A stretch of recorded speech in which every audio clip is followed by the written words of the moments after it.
It's the Blood Red Podcast, courtesy of the Liverpool Echo. I'm Guy Clarke. Welcome along. A week out from the Reds returning to pre-season, preparations are well underway, but what is left in Jurgen Klopp's in tray? We'll discuss the Reds' need for another player, with one more out in Portugal linked to exit rumours around Alex Oxlade-Chamberlain, and explore the contract conundrums with Salah, Firmino, Milner, Keita and Ox, amongst those heading into the final 12 months of their deals. To get into all of that, we have the Squires, the Bramflakes boy, Matt Addison, and sneaking in at the far post, David Lynch. Chaps, I do trust you're all well. And Theo, going to get straight into the transfer line over the course of the weekend. Another player out in Portugal, Otavio this time, a player who's been a long time rumoured to have been of interest to Liverpool. Leeds United, at the moment, a side credited with interest, and Porto, if reports to be believed, were hoping that that was going to see Liverpool enter the market. Where are we? Where we are is apparently zero interest from Liverpool at all. Our information is its entire fabrication from somewhere in Otavio's camp. It was strange how Liverpool been linked with him for a while, and you saw these rumours come up again at the weekend. And you thought, oh, have a look into that, planning to ask the question today. He's like, oh, he's 27. Doesn't really seem like the sort of player Liverpool would go for. He plays right wing, so I suppose the versatility there, because he can play in the centre as a Salah understudy, but you've got Harvey Elliott there. But then even before I got the chance to ask the question, I'd already been given the answer from the club, which, it's not true. No interest from them. They believe it's from someone in Otavio's camp trying to drum up interest, get a bit of publicity around him. Like you mentioned, Leeds there. Maybe it's to try and sort something else without work. Like Liverpool's name's always going to have that big of a pull, isn't it? It's always going to be used to get interest from elsewhere. And you think, well, Liverpool could need players in those positions. They've looked to Porto in the Portuguese market before. But yeah, in this case, it seems to be 2 + 2 = 5. Yeah, Matt, we did an agenda podcast yesterday talking about Liverpool's interest in the Portuguese market and Julian Ward's work there in particular. I mean, I suppose that's the only real element of this rumour that you kind of then begin to think, oh, could it be something that's going to happen, given it's a player out in Portugal, given, I suppose, Liverpool's liking for signing players in that division at the moment? Yeah, I mean, from what I've seen of the player, it seemed to make a little bit more sense to me than I know Theo says he obviously plays out on the right-hand side. I know he can play in midfield, can play across the front three as well. So to me, it kind of made a little bit of sense in terms of a footballing side of things. But obviously, Liverpool have been saying now for a week or two that they think they're finished in terms of incomings. Obviously, that could change if something exceptional came to the fore. But it does seem like that is going to be the case now for the rest of this summer, obviously moving into future transfer windows with other targets. But yeah, I mean, maybe this is just one of those that it kind of made a bit of sense in that sense. It made a bit of sense as well in terms of it being Portugal. And obviously we know Darwin Núñez and Luis Diaz have been players that Liverpool have looked at. As we discussed yesterday, there's plenty of examples of players who've been able to make that step across to the Premier League from Portugal and be a success fairly quickly. So maybe, it was just a case of it made a bit of sense for Otavio's camp to kind of position themselves as a possible Liverpool target. There is obviously that Luis Diaz example as well to look back on. I think, the story from Portugal was that Leeds United have made a bid. And obviously we know that when Luis Diaz was on the market and Tottenham and West Ham and one or two others came to sort of bid for him, Liverpool then hijacked it. Again, maybe that was a kind of narrative that it was fairly easy to feed into, that maybe Liverpool could do the same here. The fact that somebody else had come in for him. Liverpool have been linked with him in the past, of course, as well. Last summer we spoke about him as a potential target. Maybe it did make a bit of sense in that. I mean, for me, it wouldn't have been a crazy shout for Liverpool to be interested, but as Theo says, it's a fairly definitive response this morning that they're not interested. And yeah, I'm sure he certainly won't be the last Portuguese or player in Portugal to be linked with Liverpool, I'm sure. Dave, is it a case then maybe that, I suppose there's no smoke without fire, not specifically on this deal, but people thinking that Liverpool are still in need of that midfield player, that then you get people looking around going, oh, actually, if they need a midfield player, that's maybe the kind of profile they would want. And therefore, that's kind of where you get clubs like Porto hoping Liverpool are going to bite and come into the market. Yeah, possibly, but I think that sort of misunderstands the profile of midfield that Liverpool will ultimately, I believe, go for. And Otavio is more of a sort of attacking midfielder, winger type than sort of an orthodox central midfielder, which I think is what Liverpool, if they do go to strengthen there in the next sort of 12 months or so, we don't expect it to be this summer, but if they do, when they do eventually strengthen there, it'll be probably more someone who would be a sort of Henderson successor, that type of player, really. So I think, I don't really understand when these stories come out. Obviously, I agree that sort of maybe it's come from Otavio's side to sort of drum up interest, but I don't know how sort of effective these sort of stories are really in terms of smoking out interest. So, for example, when Liverpool sort of went for Luis Diaz, I don't think that Julian Ward was flicking through the papers and saw that Tottenham might be in for him and thought, right, we've got to pull the trigger now. I think it's more a case of, well, we know for a fact, in fact, that he was notified by the player's agent that this was happening and that there was some availability in the January window, and that prompted Liverpool to act. So I don't know really how effective these stories are. I think it's maybe sometimes a case of agents wanting to sort of, I don't know, sort of raise their client's standing in the wider consciousness. That I don't necessarily think they work on clubs, but yeah, it's another interesting story, but quite an easy one to knock down really for a number of reasons as we've gone through there. I thought Julian Ward was sat there each morning waiting for the paperboy to come and drop the echo through the door, tuning into the Blood Red podcast and waiting for the news that Hi, way. Julian. Yeah, exactly. There we go. Theo, regardless on this still not happening, what's your stance, your view yourself in terms of Liverpool's midfield? Last year, were they fortunate in terms of a number of those players who have struggled with injury? I'm thinking the likes of Keita, Alex Oxlade-Chamberlain we'll talk about as well, even Jordan Henderson and Firmino to an extent. They've been players who over the last few seasons have had injuries, but by and large stayed injury-free, or is that me kind of not paying credit to the great work that the Liverpool medical team do in keeping these players fit for as many games as they do? Probably a bit of both, if we're honest. It's one where when Liverpool look to sign players, they do look for these players with the profile of staying injury-free, and they've been a bit unlucky with the likes of, say, Keita or Oxlade-Chamberlain, where they get, in Keita's case, these knocks that just keep them out for a while. Oxlade-Chamberlain's had a couple of bad ones, but it's not as though they're injury-prone players. Like you can say it was luck on Liverpool's part, but then on the complete opposite of that, it was the worst possible luck the year before when they had all their centre-backs struck down. You need that bit of luck in sense of injuries. You're going to have, they've got 8 senior midfield options. They could rise that to 9, 10 if you include, say, Carvalho, if you include Tyler Morton. Leighton Clarkson's still knocking around. They've got plenty of midfield bodies, and you expect to pick up a few injuries as you go along, but there should be enough there to cover it. It's only if there's a big crisis that's going to come unstuck. They nearly got close to that big crisis. I think we're talking November, December time when you're seeing Tyler Morton start against Tottenham. But then for the first time in years, Liverpool just had half a season where pretty much everyone was fit. And they had the occasional knock. Thiago missed a few weeks after the League Cup final. But for the majority, the medical team were doing a brilliant job patching them up and getting them to go again. And this is a case where they weren't really been able to train properly loads, because it was playing Saturday, playing Tuesday, playing Sunday, playing Wednesday every single week. It's maybe a bit of a gamble going into this season. You're relying on not get injuries again, but so is every team in football across the planet. No matter how big your squad is, you're hoping your key players don't get injured. You can't sign another 2 midfielders in case some of your 8 get injured just to cover it. You can't have reserves for reserves. You have your players there you think make up the squad, and then if you really need to turn to the kids, you turn to the kids. But then there are versatile options there that can cover it if there's an emergency. You can change formation, as we've mentioned on podcasts in the past. If Liverpool really are feeling the sting a bit, well, they can do 4-2-3-1, have another number 10 in there when they've got the players for that formation. They're covered. They don't need it when you've got 8 there. The question is then the quality. But for obvious reasons, they've done this overhaul on the strikers this year and the front line. The midfield is going to be the priority in 2023. It makes sense to wait when you look at the options they have got, and we're going to go on them in a bit, as you said, with Keita and Oxlade-Chamberlain, Milner. They get another year out of this, and then they can reassess the whole situation, see who's available, and move from there.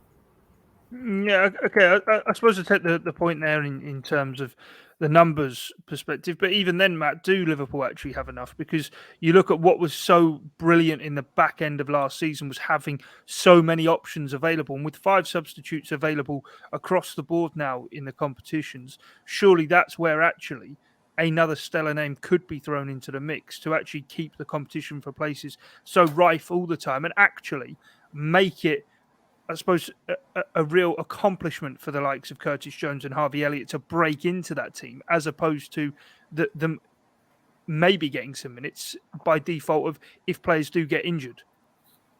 Yeah, I think that's a little bit harsh. I think on the talents of Curtis and Harvey, I think they're both players that we're going to see a lot more of this season, deservedly, regardless of whether Liverpool were to bring anybody in. But I take your point, and I think to a certain extent, I think Liverpool probably went into the summer thinking that as well. We obviously saw that they looked at Aurelien Tchouameni, who's obviously gone to Real Madrid. There was a look at that kind of profile of midfielder, and obviously they weren't going to spend the money that Real Madrid have ended up spending on him, but there was certainly an interest there. They like the look of him, and I think that kind of shows you really that if the right player is available, that at the right price, of course, as well, that there would have been potential for something along those lines to happen. But the fact is, we all know the name. Jude Bellingham isn't going to be available this summer, is going to be available probably next summer for a big fee, but possibly a fee that could still be worth waiting for. And I think, for Liverpool, they've done it in the past, haven't they? They've waited, they've got the right moments to come in and get these big players in and take the next step. And frankly, if Liverpool didn't think that they could get Bellingham this summer, but they can next summer, I think that's probably a plan that you've got to trust them with. I mean, I know there's been some sorts of comparisons really with, obviously they went into the season a couple of seasons ago a little bit short at the back because they wanted to wait for Ibrahim Konate, but I just don't think it's a similar situation. It was exceptional in itself that they had so many injuries at the back at that time. I don't think anyone would have predicted that was the case, but even if you get 2 or 3 season-ending injuries in midfield, it's still not quite the same in terms of the numbers of bodies that you've got in there. So I think ideally Liverpool would have got one more. I do think if the right player became available, then there is room for that. But I don't think it's necessarily a massive, massive concern going in. And obviously you've got that kind of carrot at the end of it. If you do wait, well, possibly there's Jude Bellingham to kind of be the prize for that. So I think it makes sense to an extent. There is an argument to say that they're taking a little bit of a risk, but I think at worst it's probably a calculated gamble that could really pay off.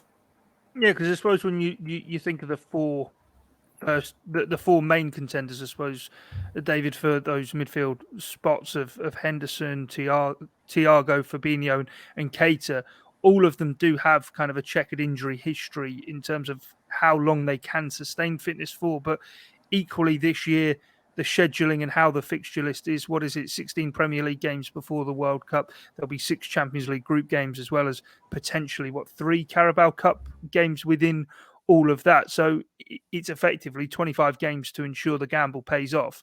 And then whether it is a case of what happened with Luis Diaz last winter, maybe even there'll be a possibility in the winter window to address it. Yeah, I think I wouldn't rule that out just because we've seen it before that they will act if there's an opportunity arises. But I think, that element of risk, you're absolutely right to point it out in terms of those 4 players have all picked up injuries in the past. I think we'll see next season whether, the AI, the zone 7 stuff that they were using, whether that has a big influence again. Was that a huge part of why Liverpool avoided injuries last season? Was it the greater rotation? Because I think we saw a lot more of that last season than in previous seasons under Jurgen Klopp. It seemed to be a bit more chopping and changing, and that really seemed to protect these players and give them a bit more availability. Look at Naby Keita's injury record up until last season was pretty poor at Liverpool, and he had his best season in terms of both availability and performances, I thought, last season. So, maybe Liverpool think that wasn't a fluke and they think that they can continue that. Maybe they think that they can help Thiago avoid injuries. Henderson had a really good season for availability as well. And Fabinho as well, really, apart from the odd sort of, you get those odd muscle injuries with him. But I think, generally speaking, last season was they did really well. And they obviously don't think that was good luck, and they think that they can get by next season. I think, maybe the proof will be in the pudding, really, in terms of how next season goes. But I think it's obvious to all of us, really, that the one area of the squad where you could highlight there's a potential drop-off in quality between the main starters and the ones behind them is quite obviously midfield. And I think it's something, they could have addressed this summer by, maybe moving a couple on or and taking a hit, but they obviously don't want to do that, and we'll see how it goes next season. I think it's a difficult one to judge, because I remember writing it, quite close to the start of last season, that Liverpool had made a mistake in not replacing Gini Wijnaldum, and then they ended up nearly winning the quadruple. So I was completely wrong about that. So it's very possible that happens again. I think they could have done a midfielder, maybe should have, but I've been wrong in the past, and I'll probably be wrong again. It was the Klopp press conference, wasn't it, after the Chelsea game, I think, when Harvey Elliott started, and he had a great game. And Klopp took issue to one of the questions saying, do you think you needed a midfielder? And he just went through pretty much all 8 options saying, look at the abilities of these players. What is the issue here? We've got 8 great players. I think he might have even forgotten to name like Fabinho when he was listing these, but he was going through all of them. And so you show me a player who can improve on anything of this. And then if there is one of those available who's good enough, we will go and get him. There's always space in a squad for a world-class player. He said that before as well. That's maybe where these Bellingham links you come back to, isn't it? You wait for the world-class player. You wait for the player that is going to make a difference to this team. Yeah, maybe there is a slight drop-off from those starting 3, 4, but you'd like to think if this season goes well with those 5 substitutions, Jones plays more, Elliott plays more, they take those next steps. If Elliott didn't have that ankle injury, we'd be seeing him a lot more last season. He would be pushing it, and it wouldn't be 4 players with a couple of kids, it would be 5 players. If Curtis Jones doesn't get that freak eye injury and then gets COVID, maybe we're saying the same about him. We know the potential they've got. It's just about them making that next step, showing a bit more consistency.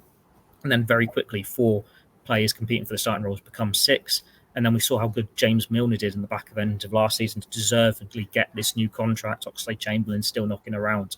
It can go one of 2 ways here. It can either be, you are looking a bit short, or it's going to be the best of selection headaches with Klopp really having a tough decision between these 5 or 6 players to pull on a starting shirt.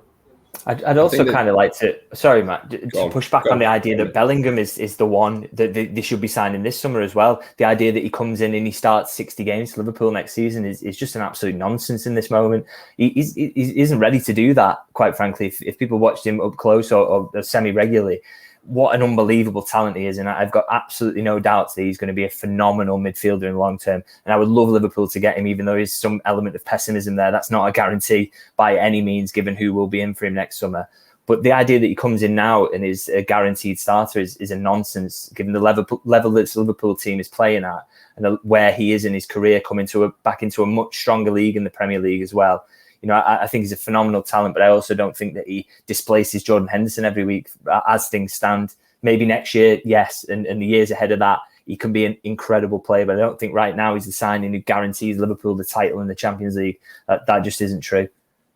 I think the issue for me in terms of the squad, sort of looking at what we saw last season, isn't necessarily the kind of drop-off. And obviously there is a bit of a drop-off. If you don't have Fabinho, you've not got someone as good. But I think it's more a case of sort of putting a bit of pressure on Jordan Henderson's body to kind of do that. I think I'm right in saying he played more than 50 times last season. Obviously, some of those are substitute appearances, but I think you see a much better Jordan Henderson if he doesn't have to be Fabinho's number 2 and his own position as well. So I think that's more the concern for me. Is obviously you've got the injuries, but I think there was probably a couple of different spells last season where you kind of looked at Jordan Henderson and just thought that he looked a little bit tired. I think maybe that's the way that you'd look at it in terms of the squad. If you can bring someone in, maybe that is what Belling will be in 12 months' time, that can kind of rotate a little bit more as well. I think it's probably not something Jordan Henderson wants to hear, but I think if you maybe play Jordan Henderson 35, 40 times a season, you get a better version of him, even though you end up seeing him a little bit less.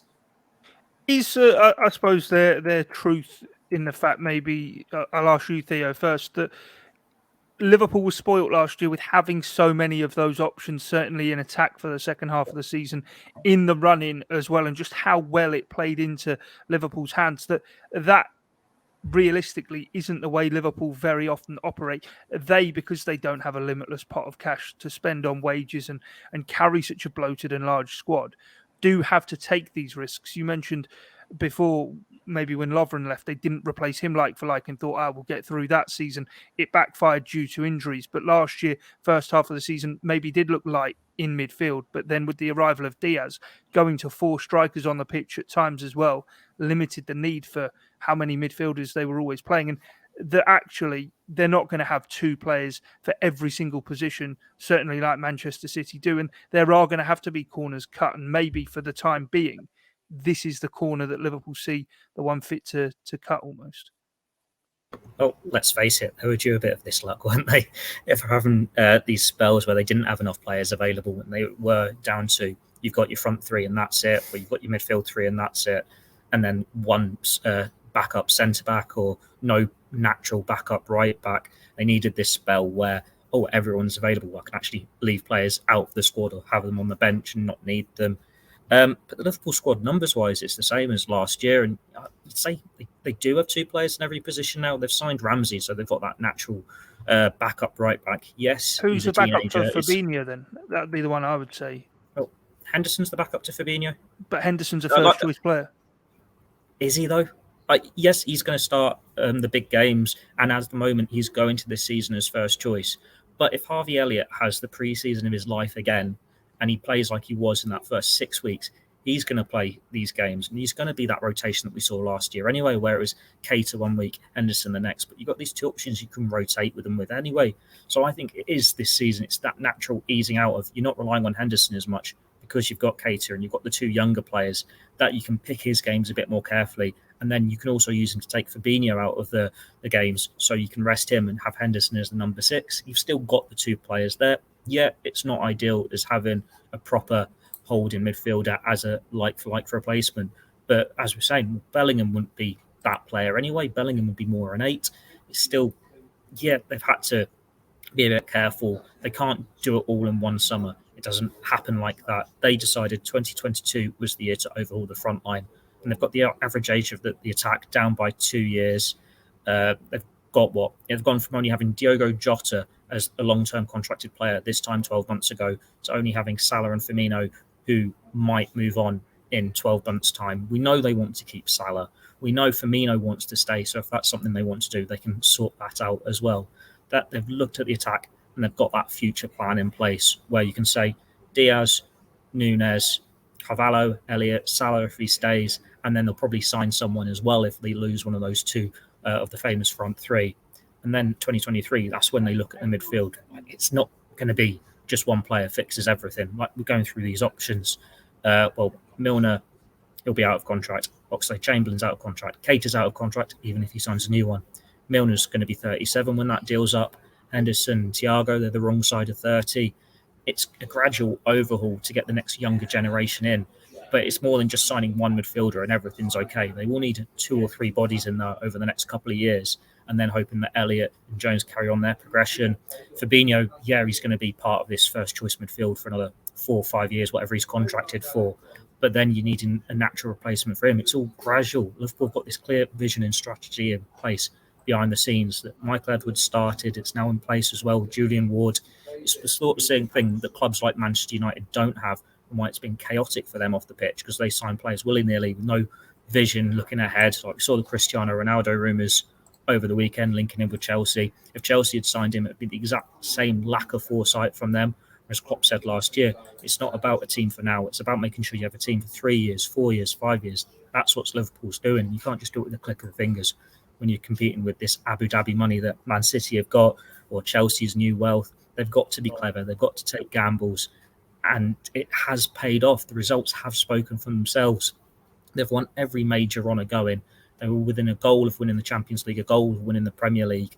It's not all going to land for them, but it's going pretty much as well as you can expect in the circumstances, I'd say.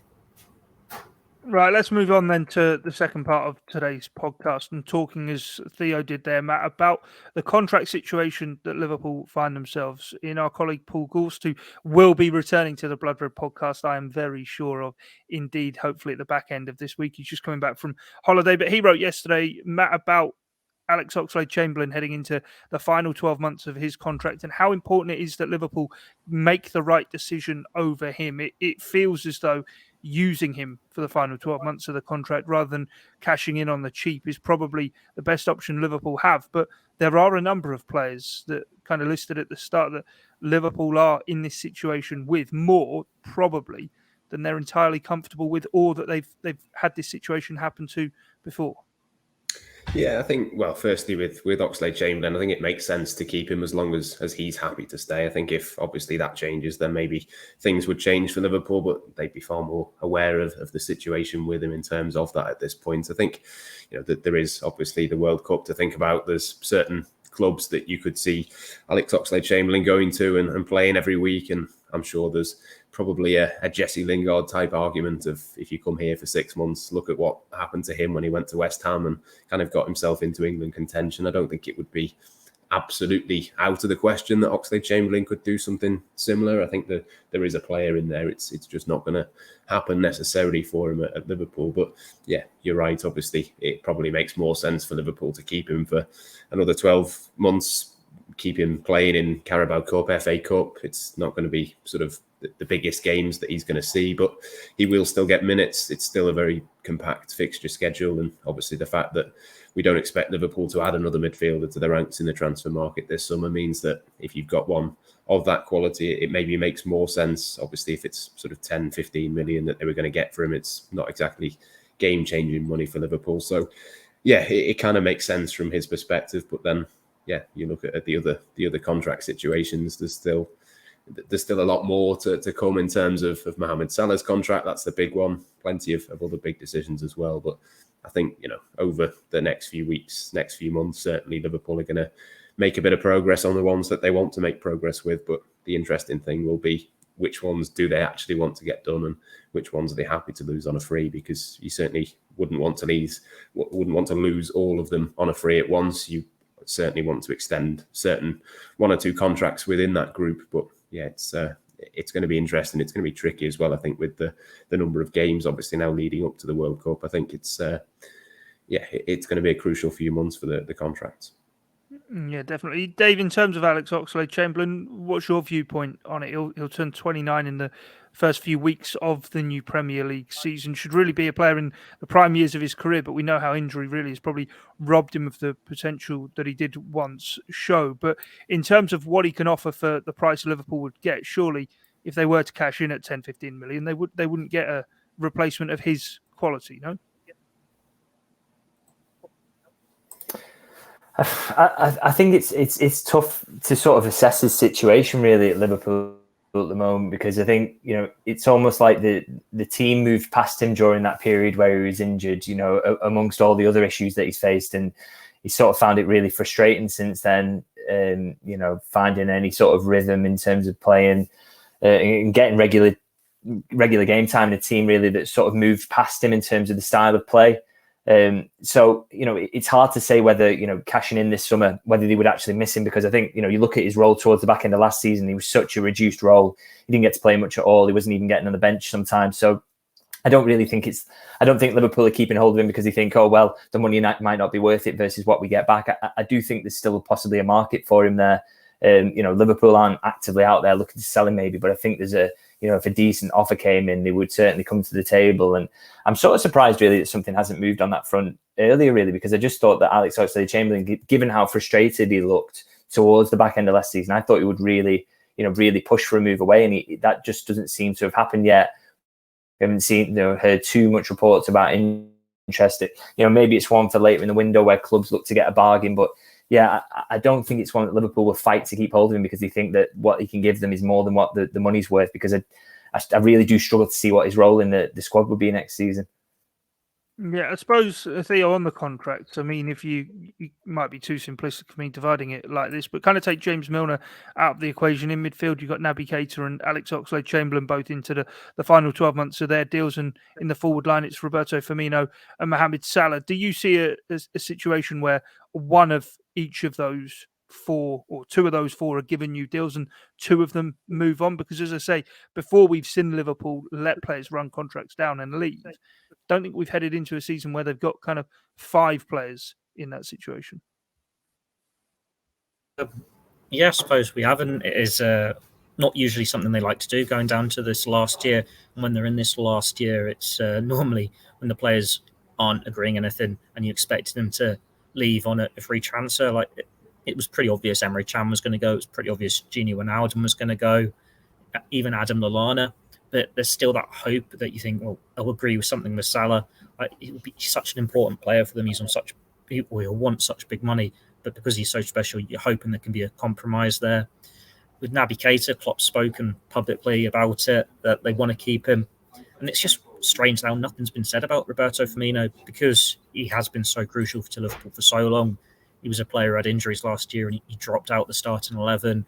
Diogo Jota's come in, Nunes has come in, Diaz has come in. He's almost been not forgotten, but gone from one of the first names on the team list to not even your first choice striker off the bench. but where he could have a season of his life, and in a few months we'll be talking about how he deserves a new deal. Like Sadio Mane, his form had dropped off, and then at the end of the season he did, and we're saying, he has to get a new deal until he decides he wants to leave. I think Liverpool, they'll look at it case by case. Like if they want to keep Keita, they should be able to find a way to get him the right deal there. Same for Firmino. He'll want to stay at the club. The tough one is Mohamed Salah, and then Oxlade-Chamberlain. He's going to have an extraordinary season to get a new contract. But I do think there is a role for him in this season. Like last year, they had 7 forwards for that second half of the season, and Origi, Minamino, they weren't playing as much. Now you've got 6, and one of them's Carvalho. Or Oxlade-Chamberlain, he can go into that front line. He can be that Salah backup almost if you want that senior player there. There are games from in midfield. It's still going to be hard for him because there's so many players ahead of him in the pecking order. But pre-season's a clean slate. He could go in and have a really good pre-season, or someone can pick up an injury and he'll get a chance. Like he started last season in the starting 11, didn't he, against Norwich away? But there are going to be opportunities for him. The Champions League games, they're going to be every midweek, aren't they? So it's still games coming thick and fast. Klopp wants to rotate. He is there as an option. Counts as homegrown. It's one where Liverpool have outgrown the same way that they outgrew Lallana. You look at a player who's loved in the squad. He's versatile. He's homegrown. He brings so much to them. But you know that his time at Liverpool's been. He's had it. His best days are gone. He's best to go and move somewhere else and play regularly. But you've still got that role you can get from him in that final season, as Liverpool did in 2019-20 with Lallana, and he scored what could have been a vital goal at Old Trafford if they hadn't stormed their way to the league title anyway. There's still a role for Oxlade-Chamberlain, but it's just going to be case to case. You enter the negotiations, which we've been told they're going to do when the players are brought back for pre-season, see what their plans are and take it from there. It's not just the players who are out of contracts next year, it's the ones in 2024 as well, like Joe Gomez. There are going to be discussions across the board there, and they'll see what they're doing. This is one of the things Julian Ward was tasked with. We've seen this first great Jurgen Klopp Liverpool team. It's won the Premier League, won the Champions League. Feels like that chapter's over now with Mane leaving, Ronaldo the year before. It's about saying, well, who is here for this next chapter? And then tying down the players you can to long-term contracts, and then making plans to replace the ones who aren't part of that. Yeah, definitely. And I suppose, as you say, the transfer business this summer maybe divided into 2, make sure the arrivals are here before the players report back for pre-season. Julian Ward gets a week to put his feet up, and then the players report back and the contract negotiations begin for those whose contracts are maybe beginning to run down. But Matt, it's easy as saying that Liverpool have moved past Oxlade-Chamberlain, his time's up, there's not something he can offer. I mean, as Theo said there about Adam Lallana, and you even look at James Milner as he's kind of grown and developed, and I'm sure Alex Oxlade-Chamberlain, albeit closing in on 29, will feel he's had at least 2 seasons of his career taken from him. And if Jude Bellingham or a player like that is to arrive next summer, that would be another very young midfielder there. Surely from Henderson, Thiago moving on, there's going to need to be a kind of link there. I'm not saying Oxlade-Chamberlain's going to be a player who'll play every week, but did play 29 times in all competitions last season for Liverpool. And surely as he progresses with the experience he has, he can even help those younger players develop further along the line until they really are the top elite level performers that Liverpool require. Yeah, I take your point. I mean, what was it, 29 appearances, did you say, for him last season? I mean, how many of those can you actually remember? How many of them did he make an impact that really made you think he had to be in the starting 11 next week? I think that's the difficult question for him, really, is that he's sort of had these opportunities and hasn't really taken them and not really made anyone. I agree on that point. The point I'm making more is kind of if he's happy to take comfort in it. I mean, off the field, he seems to be very settled and happy being in the Northwest and things. Is if he wants to be a player who almost take on the Origi role of the midfield, except he's going to be a squad player and stick around at Liverpool and be part of, hopefully, more and more years of these golden years under Jurgen Klopp. Yeah, again, I can see the appeal, but I just think maybe there's 1 or 2 other players in the squad that can be that. I think for the time being, James Milner will be that next season. Beyond that, you'd look at probably Jordan Henderson can be that. Thiago certainly can be that. Naby Keita, if we think he's more likely to get a contract, well, he certainly is more likely to get a contract than Alex Oxlade-Chamberlain. He's in that kind of middle ground between the over 30s and the kind of teenagers or early 20s players. And I think, to be honest as well, you're sort of looking a year down the line, even someone like Jude Bellingham, I know he'll still only be a teenager, won't he? Or maybe just turn 20 by that point or whatever it might be. But when he's had a couple of seasons at Dortmund, he'd be coming in as a big player. You look at someone like Harvey Elliott and Curtis Jones. I mean, they need guidance and sort of senior players to an extent, but they're not, they're not Kate Gordon. They're not just sort of emerging with another season under their belt as well. I mean, Curtis, what will that be? 3 seasons for him at senior level at Liverpool. So I take your point. I just don't see how it's appealing enough really to Liverpool in terms of needing that player. And to be honest, I don't really see how it's appealing to him as well. I know there's obviously the Origi case that sort of seems to be almost an anomaly in that he didn't really play much. He lasted far longer at Liverpool than what we thought he might do. I just think I get the impression that Alex Oxlade-Chamberlain should be playing a lot more. And I think ultimately as well, he's one of those players that if you play him every week, you probably start to see a little bit of the real Alex Oxlade-Chamberlain again. I think that will always be in the back of his mind. But obviously, if you're playing once every 3 months, it's never going to be the case. He's never going to get that rhythm and regularity that he needs. So, yeah, for me, I think for his career, but for Liverpool as well, it does just make sense to, whether it's at the end of his contract or whatever, I think it does make sense to kind of move the separate ways. He's been unfortunate in an injury sense, but I also just think this Liverpool team, that the midfield, as much as we'd all quite like Jude Bellingham this summer rather than next summer, I would think it's fair to say. I think even without him, Oxlade-Chamberlain, it's probably just sailed a little bit too far for his ability level.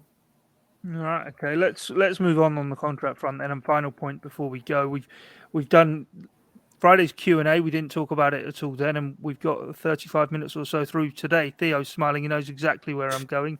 David, you've got the unenviable task about being asked about Mohamed Salah's contract situation. I mean, heading into the final 12 months, at what point do you think Liverpool do have to look at it and draw the line and say, right, this is when we target negotiations for? To me, looking at it, it would look like the World Cup would be the ideal point, but equally, does that come at a weird time for Liverpool in terms of, I suppose, if you're negotiating a deal on the club's behalf, you look to do it now when he's been out of form, rather than we know how blisteringly he started last season. And with a rest, if he starts this coming season as strongly, come November, he could be a very difficult man to tie down if his contract demands aren't going to reduce. Yeah, I think there's, it's never ending really. This stuff is always going on in the background. There's no sort of pause to it or anything like that. I think, they're always in talks with the agent. The agents are always busy, and Salah's agent in particular is dedicated solely to him. So there's always that spare time there. He's not looking at other transfers and things like that or distracted by anything else. So, I think this whole situation is still ongoing. I think you mentioned the November break when the World Cup comes around, that is going to be significant. From a conversation I had this week, is that the club think that if it gets to that point, then it's very, very unlikely that he goes on to sign a new deal. I mean, you can never say never. I suppose these things have happened, but I would mention that even getting into final 12 months of a deal, it's very rare that you get situations where players do end up signing. I know in recent history we've seen maybe Kylian Mbappe has done it at PSG, and I do remember Mesut Ozil doing the same thing at Arsenal, but it doesn't happen particularly frequently. So I think, this summer would be just an ideal time for both parties to get it done. I think there is willingness for compromise on both sides, so it's possible, but,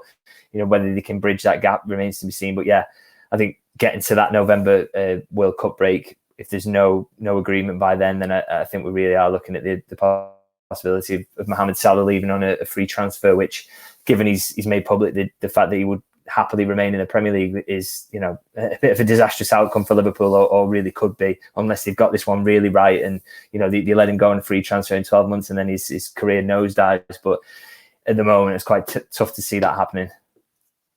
Yeah, definitely. Theo, I know you were very happy to go on record about Gini Wijnaldum heading into the final 12 months of his deal. I'm not going to press you on the same thing with Mohamed Salah, but what Dave says there seems very logical, that it is kind of by November or by December, when the players come back for the game on Boxing Day, there needs to be a resolution to this. No, this can't take over the whole of this season's chat as it did last season.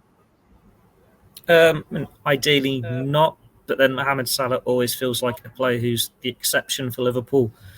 If ever there was a player in that squad who they will have the Mbappe scenario for, where it looks like he's off until that 11th hour, then it is Salah. You can't really give up on trying to persuade him to stay. Like Liverpool, like I mentioned earlier, they've got this vision, strategy to have a long-term plan for this continued success, and that's why they have been refreshing the squad with the attack and midfield. But just because of Salah's abilities, he is the exception to that. They are willing to make him part of this future, despite the fact that he is now the wrong size of 30, whereas they've been more willing to let Mane and Firmino go. It's one where I was quite confident saying, wasn't I, that I can't see Wijnaldum staying. This one, I just can't call it either way. I think it depends what offers are on the table for Mo Salah. Like, he's got his wage demands, which seem to be too much for Liverpool. But then it's how much can other sides afford to them when they can speak to him properly in 6 months' time. He'll have to wait everything up then. You can understand why he's waiting until that, because then he'll have his pick of the market, he'll get a big signing on bonus, and then he's just got to see what's best for him. You say he's happy to stay in the Premier League. Well, where will you really go? Like, it'd have to be a club in the Champions League. So top 4 places, we're talking 5-6 teams that can do that. And City can't see that happening. United's never going to happen. Arsenal, Spurs is a drop-off and they can't afford him. So then it's what? Chelsea you can maybe accept because he's going back to his former club. He can have some unfinished business there. But still, that looks like a drop down. Like, he knows he's in a good place at Liverpool. And in terms of the Premier League, it's not going to get better for him. Maybe Barcelona will find a way to do a deal, or he could replace Messi at Paris Saint-Germain. All this comes into it. But it just depends what he wants to do. He knows what Liverpool's offer is. They know what his demands are. But if the offers from elsewhere aren't to his taking, maybe we will be in April time and go, you know what, I will actually stay with Liverpool. We'll find this compromise. He deserves to be. Depending on how strong their season is, Newcastle United. If they were to get European football and they paid his wage demands, be a Premier League. But he said in the past, it's not just about money. Like, we know he wants to win the Ballon d'Or, he wants to win the Premier League, he wants to win the Champions League. It's about winning that continued success. He isn't young enough to go to a Newcastle at the start of the project. Like when he joined Liverpool, that was the start of the project. He is wanting to be one that is winning those titles year after year. That's partly why Mane's gone to Bayern Munich, because he knows he's going to win the Bundesliga every year, and he knows Champions League chances aren't dropping off necessarily by trading Liverpool to Bayern. There are a few teams that give Salah what he wants, to give him that platform, the Ballon d'Or. It's going to be a tough one for both parties to come to. He's going to have to budge on his demands, and Liverpool probably are too. Like, he's on 200k, if you believe the reports at the moment, a week. You'd imagine he'll need to be over 300 to stand any chance of signing new terms. Maybe there's like a compromise you can do where you pay him a certain wage for the first season, higher for the second, higher for the third. I think they did similar for Luis Suarez when they tried to keep him in beyond 2014 before realising he was going to go anyway. They're going to have to be quick. They're going to have to be nimble to get something done. It'll be the toughest test of Julian Ward's abilities. No baptism of fire for him here. Yeah, no, final take then, Matt, on it. Just how exceptional then, if Mohamed Salah is the exception to the rule, how exceptional is he for Liverpool too?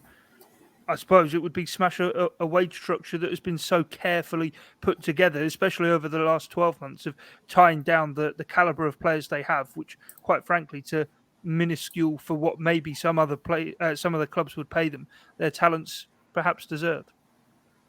Yeah, that's the question they've got to answer, isn't it? It's to what extent do you push the boat out? Because, I mean, let's be honest, if he signed a 3-year deal on a big contract and continued at a similar level for another 3 seasons, we could be sat here in 3 years having a similar conversation of what do Liverpool do next? Could he go to Manchester City at the age of 33? Something like that isn't, completely out of the question. So, yeah, it's just something that Liverpool have got to weigh up. I think that the only thing that I can really add to what the other guys have said is that, for me, obviously Liverpool can cope with losing Sadio Mane. I think that's one of those deals which there's enough players out there. Obviously, they think that Darwin Núñez and Luis Diaz can be, enough to kind of compensate for the loss of goals that Mane has been scoring. But Mohamed Salah is just a different level completely. You look at the last couple of seasons. I think I read his average number of goals in a season for Liverpool is over 30 in the time that he's been there. It's just a completely different stratosphere to anybody else. So, yeah, for me, it remains the case. It would be a mistake to let him go. But I suppose the other thing as well is he's got to be a little bit careful in terms of what he wants his Liverpool legacy to be. Obviously, the longer this drags on and goes into the next season, that's not going to be ideal. But if he goes to Manchester City or goes to Chelsea, I think people look at his legacy at Liverpool completely differently. And to be honest, I don't really think that he would do that because of that reason, really. I don't think he's daft enough to not realise that would be the case. I think he's been in England long enough to know the kind of differences within the sort of fan bases of Manchester City and Liverpool and all of that kind of thing. Obviously, he's going to put it out there that he'd be open to that as a kind of negotiating position. Obviously, his agent has made it fairly clear that he'd be open to moving to a City. But I think as much as anything else, that's probably just to put the pressure onto Liverpool. Whether he'd actually end up doing that, I think is probably a little bit harder to kind of see. I can certainly see a Real Madrid or a Barcelona, or certainly Real Madrid, maybe not Barcelona with the finances being appealing to him, but can you really see him at City or Chelsea? I'm not sure that I can. I don't think he'd be that daft. Or Newcastle United, who knows? We'll have to wait and they're see. Not getting in the top 4. Well, 12 months, he's going to have to make a decision within that time. That wraps us up, though, for this edition of the Blood Red podcast. From myself, Guy Clarke, Matt Addison, Theo Squires, and David Lynch. Thanks for your time and your company. It's bye for now.